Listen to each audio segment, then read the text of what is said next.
pane chitiko chinoshamisa chinoonekwa kuti aiwa a long time Zanu PF supporter aiwa toona kuti anoshare an experience yakasangana nayo aiwa mugeneral hospital yemuguta reMasvingo. Sana mina mashuka mudanyigwa pana mudobva subscribe like turn on the bell icon.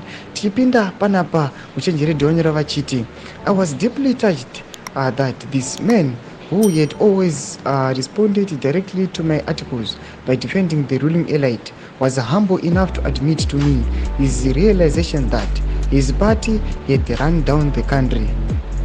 For years, Zanu PF supporters have turned a blind eye to the systemic failures plaguing Zimbabwe, dismissing critics as the rants of enemies of state.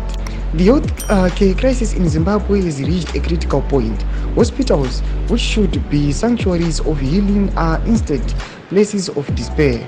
Patients are faced with inadequate facilities, lack of basic necessities like water and electricity, and an acute shortage of essential medications. At the heart of this crisis lies mismanagement and corruption that have been allowed to foster over decades. The Zanu PF government, which has been in power since Zimbabwe's independence in 1980, has consistently prioritized political loyalty over effective governance.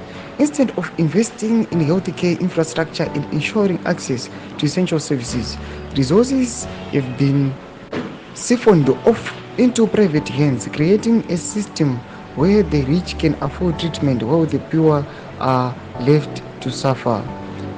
It is not shocking to hear of the ruling elite seeking medical attention in more developed foreign lands, yet ordinary Zimbabweans forced to endure the deplorable standards in our public health institutions. Mashuka nomuda nyogwa panapa ne a long time Zanu PF support achiti aiwa tavabo tudze mafungiro aimoti kudii pamusoro pechitiko ichi kuna comment section yedu. Subscribe or like, turn on the bell icon.